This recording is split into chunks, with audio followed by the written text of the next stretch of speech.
not being able to travel actually isn't natural to us. Fabulous to meet you. Hilda Palladino, it's fabulous Yes. to meet you. I cannot wait to get inside your head because all I know is that you are now a published author, but I think that's a recent thing, and you can tell us more about that. And also you are into travel. Let me ask you first, you're Norwegian. Yes, I live in Norway and in Bali. Well,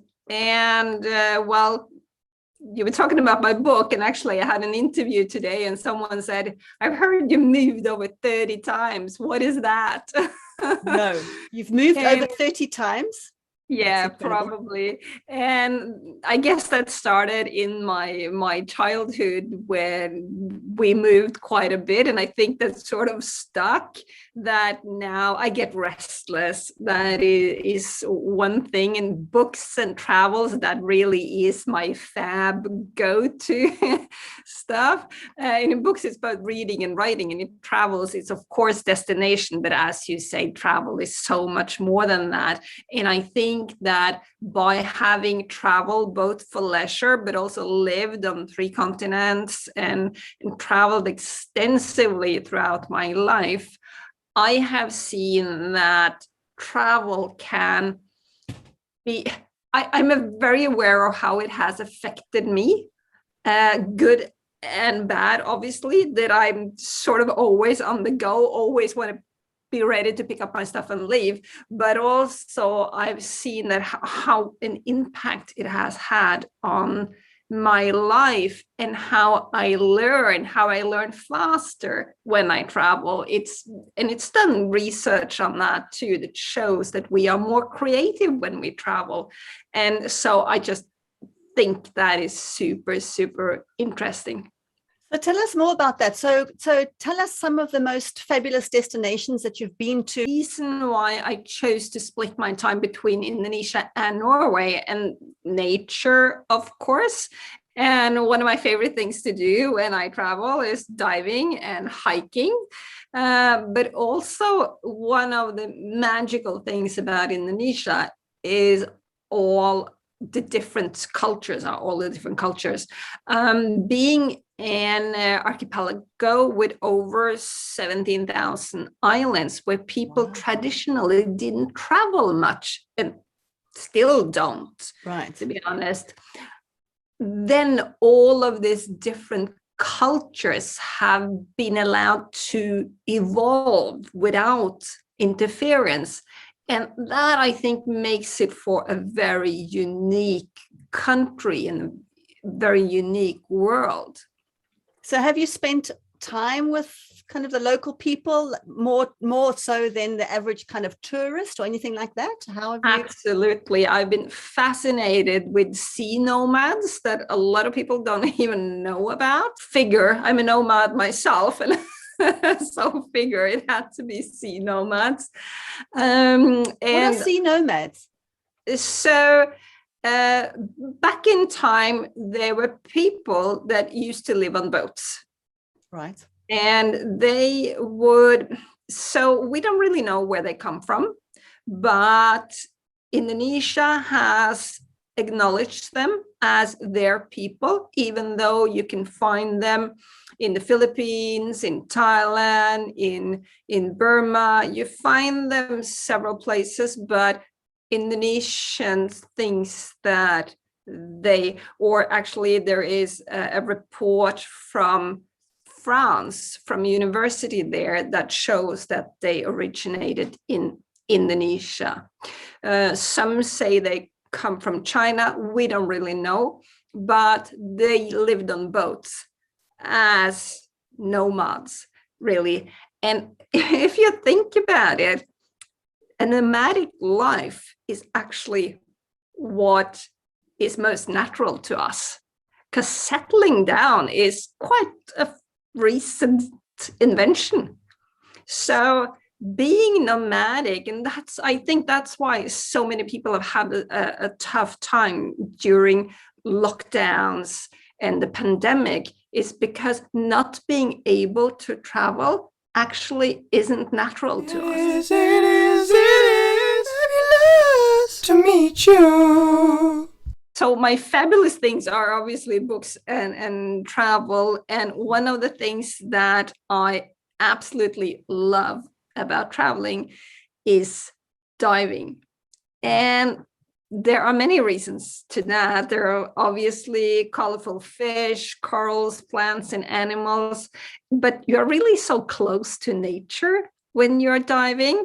And the difference with underwater creatures and creatures on land is that when you on land approach an animal in the wild, it usually runs off and you never see it again, whether it's a squirrel or a deer or whatever it is. As soon as you get too close, they run off. That happens in the ocean too. But if you sit still for a bit and have some patience, the fish that ran off very often comes back. Really?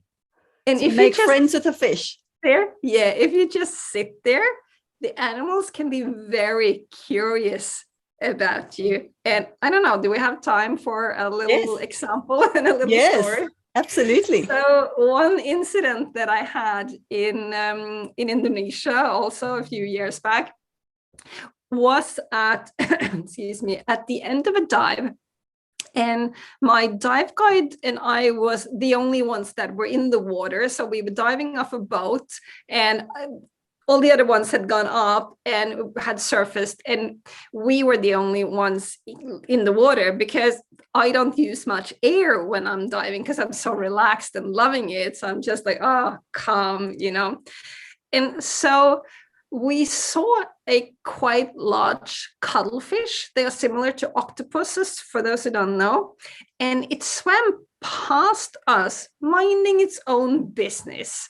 And we decided to follow it at a distance, of course. We didn't bother it. We just followed this quite big cuttlefish. And after a few minutes, it noticed us. And it was sort of looking behind and like, what is this? And instead of rushing off, it hid behind a large rock.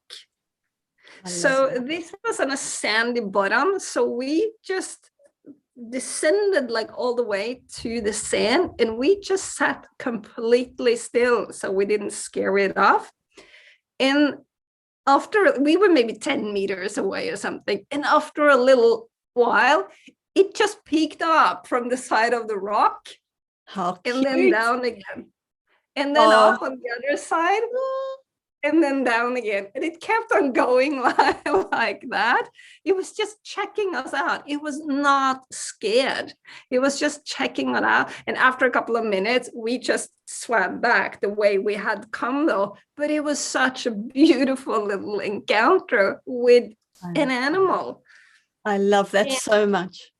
Well, and it's really easier underwater than it is on land because they just disappear. And sometimes they do in water too. But I've been like close, I've been photographing, and then suddenly you have like this big Murray eel just swimming under your body, sort of, okay, where did you come from? So I don't know why it is, but that is one of the things that I really love about diving, the closeness to the animals. Well, I've never dived before, but one of my fabulous things is the movie, The Octopus Teacher. Have you seen it? Beautiful. Oh, my word. That really that is really how it is. How it is. I mean, we are really we need to stay away from them and let the animals come to us though, but underwater very often they do. They do. Yeah. Hilda, tell me about writing. Tell me about writing and your book and all that. I mean, writing a book is an incredible achievement, and tell me about that. It is. And I, as an author, I'm also required to read a lot, obviously, and that is good. And I've always read. a lot. And I think I've always just wanted to write a book. It was just that before I didn't really know how to do it. Like, do you just start to write something, or do you have to have a plot and an idea and everything? So for a long time, I don't know, I didn't really know how to do it. I wrote other stuff like small stories and business things and social media and stuff like that. And then I started writing. I will do usually, yeah, social media and smaller things, shorter things is fine. But I just really wanted to write a book, a full-on book, a full-on novel. If I paint, it's not something small. I paint a big painting to hang on the wall. I'm all or nothing. So I really think I struggled with, I have to have a full-on story in my head before writing, but actually no, you can't have that because that's overwhelming. You just have to start somewhere. So that was also a transformation or a story or like a long path to where do I begin, and finding my way, finding my voice is something that, how do you find your voice? Actually, you just have to write and read a lot. And it is shown actually that kids, I mean, it's repeated so much now that kids don't read, but I mean, that's really on the parents, because it's shown now that the kids who read, and I think that goes for adults too, are more empathetic than those who don't, in the sense that we're able to get into different characters' head and see things from different angles. And I think that's why what I've always loved, that I could see things from different angles, that I can examining other people, like, even though it's fiction. And I always wanted to try to do that myself. And I tried to do it combining it with other work, because you need to make an income also. But I found that I really need to submerge myself into that work. Otherwise, writing a little bit here and a little bit there, that really isn't for me. Then it takes years and years to write a book. So the day that you started writing your book, what did that look like? Did you wake up one day and say, I've got an idea for my book, or I've got a character in mind, or what was day one? Actually, and I don't think that was the book, that was more a short story, but it was also in Indonesia on a travel, on a dive location that I was, after diving during the day, I was sitting, and it was this beautiful little, not very luxurious, but like a little hut, but it had a balcony over the water. So, and actually the water came in under your bed, under the floorboards. So it was an amazing place. And I was sitting there, and I had my computer with me, and I thought, what if I just write one sentence? Gosh. And then a sentence just popped into my head, and I wrote that. And then another sentence followed. And then a third. And I thought, wow, where did that come from? Is that so? Is that really how it started? That's really how it started. That gives me so much hope, because I always thought you had to have, like you said earlier, this plot or some sort of idea, or you had to be able to see the end before you started at the beginning. Helps. And that stopped me. It helps, but usually you don't have that. So I just started with one sentence. And then obviously, as I wrote more and I started getting ideas, and then but writing a book is a messy project.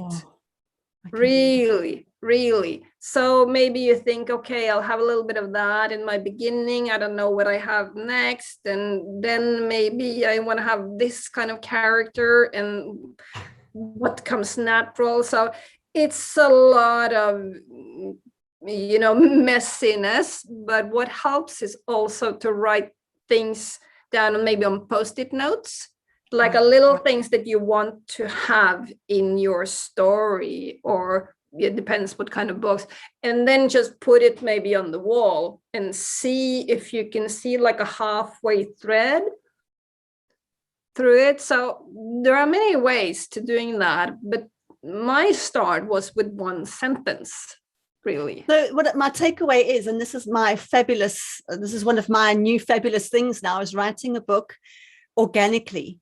And just starting and just seeing, because actually, even if that doesn't work, you would have started. And so that gives you all sorts of other ideas. So I love that. And most people never start. Exactly. So it just makes it possible for people just to start something.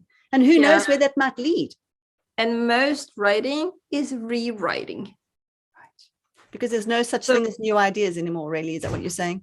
No, well, not really new ideas, but new ways of putting it together. Right. That is a little bit fresh, but also rewriting. What I mean is that you can always edit, and it's easier now with computers than when, there were typewriters. But so the most important thing is just get it down, like whatever. And then even now when I write, then I will write something, and then I say in red, maybe don't know what I need here, or don't know what's coming here, but need to have something more exciting here. But then I just leave that and just go on, just being in the flow and just getting it down. You're opening my mind, because it almost sounds like you're tackling it like a project. And I've never thought of that before. I kind of thought it was more linear. I know nothing about writing, it's obvious, but I thought it would be neat and tidy, and you would know what sort of comes next, and then it just becomes it's a linear process, but it's not. In my book that's out now, I wrote it, but then I flipped like chapters around. It's like, oh, this thing here, maybe that should come closer to the beginning. So no, it's not a linear process at all. Really. Wow, that's amazing. And a very practical question: what do you write it on? Is it just like a Word document, or is there? I do. Okay, and then there are other. Sorry. No, go ahead. Yeah, so there are other apps and everything that you can use. So there's programs. Scrivener is a program that many authors use, but I find that just Word is fine. I will have one Word document that is a checklist sort of, or my plot in progress, like a bullet point list. I will have a bullet point list of my plot. So what comes first, what comes next, and the scenes. But so that will be on one document, and then on another document, there's actually my story. But you didn't start out with this particular book that you wrote with plots and scenes and everything. You sort of just started writing, and then those things emerged, and then you would put on another document? Or did you have an idea? I had an idea for a character, and then I had my ending. Right. Okay. And that was really because I knew what my ending was going to be, and that makes it all easier. But a lot of people, they don't know what their ending is going to be, and they actually don't want to know the ending until further along. And so I think it helps that at some point you need to structure it. I'm sure. But not necessarily begin with that. Not to start. Yeah. I mean, starting is the hardest part, isn't it? Once you started, you can just see how it evolves and learn on the job. I often just put words down on paper or down in Word, put words down in a document just to have something to work with. Right. So it's more about just begin, just put something down, because it's easier to get more words if you have more, like I said with my sentence. Well, I'm sure that's very inspiring for loads of people. So thank you so much for sharing that. Tell us what's fabulous about Norway.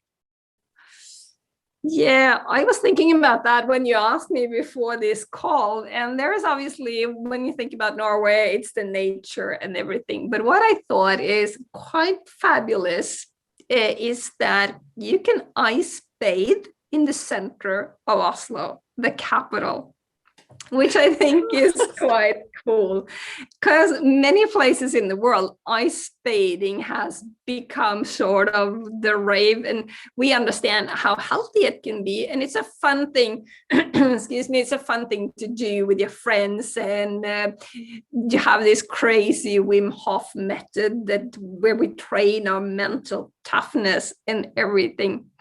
And in the center of Oslo now, there are 3 or 4, I think, different places where you can dip in the ocean during winter with the ice on the fjord and everything, and then go straight into the sauna.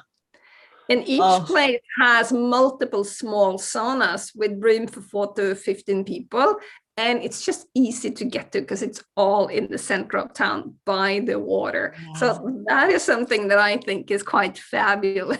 That really is fabulous. And so I've got this picture in my mind of what that looks like, but do you need to go and sort of break the ice to dip in, or is it pre-broken? Not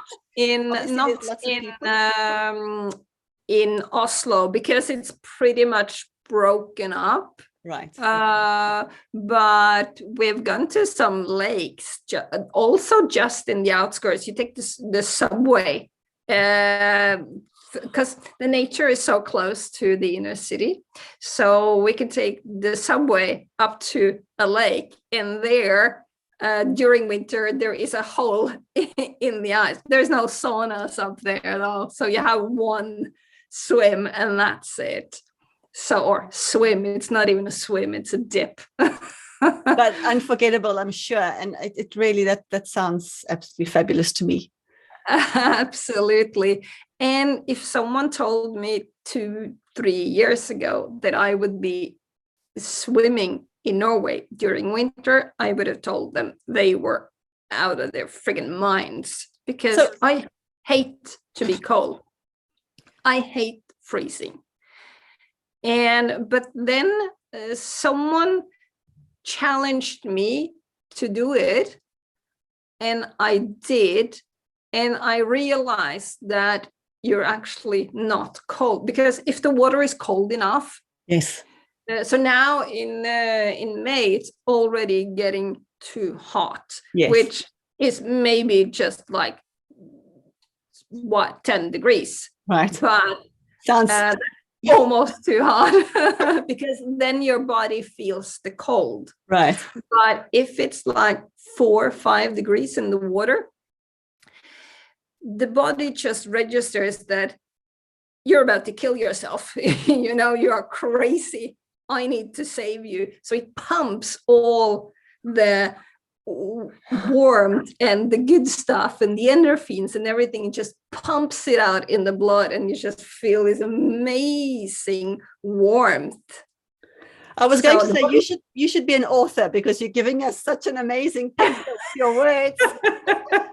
Yeah, so the body thinks you're gonna die. So it thinks, I better save this person. She's clearly not understanding what is healthy for her. So it pumps all the good stuff in, and then you just feel this good warmth. And then when you get up from the water, then usually you just down there for a few seconds anyway, because it starts to be a little bit painful. The fingertips is a little bit painful if it's too cold and you stay there for too long. Yeah. But a quick dip, just a few seconds under, and then you get up again, and then you can actually stand there like in your wet bikini, and you feel hot, and it can be snowing and ice. So that's quite magical, and I think that's fabulous. That is fabulous, honestly. And so are you telling me that not all Norwegians do that, because you've only just recently started doing it? Is it not really a national pastime? So in Finland, they have more this this sauna. How do you call it? This. So in Finland, they are more into they are quite small. They are into doing sauna and then jump out in the snow to get cold, and they are more accustomed to it. We are really not that accustomed to it in the ways that the Finns do. But some people have ice baited for a long time in Norway, but now it's like everyone is doing it, and not everyone obviously, but a lot of people want to put it on their Instagram account. I'm sure. I certainly would. So actually you have to book time in the saunas now because it's so popular. To do it, but it's quite fun. So Hilda, except for Bali, Indonesia as a whole, and Norway, what would you say is one of the most fabulous country that you've visited or been to? There are so many though, and I think that almost every country has something fabulous to them. Australia, I love. Absolutely. Again, it's nature. Obviously, go diving in Australia. It's wonderful. The Great Barrier Reef, like weird animals thing. I'm a lot about the outdoors. Italy. Yes. Obviously, one of my favorites. Also for all the good reasons. Whereabouts in Italy? Do you have a favorite city? Well, yeah, I love the Tuscan areas, Florence. I really, really like the art there. I do like, even though I'm not such a big city person, I do like Rome for the fact that it's a piece of art on every street corner. Yes. And it can be broken, it can be old, but there is something about that city. But usually I will go to Tuscany. The Cinque Terre area is stunning. Lake Como, Sicily. Oh, there's so many beautiful places, and the food. Yeah, cannot beat Italian food. Amazing. Yeah. Hilda, it's been such a pleasure. Just to finish off, please show us a copy of your book. Yes. It's currently in Norwegian and a couple of other European languages, but not English yet. But is that right? Currently in Norwegian only, but it's sold to Germany and to Denmark for now. And there's a couple of other countries on the way, but it's not official yet. I wish you so much luck. Thank you so much for sharing all your fabulous things and your fabulous life and everything. Thanks for having me. We'll speak again, I'm sure. Fabulous to meet you. Do, do, do, do, do, do.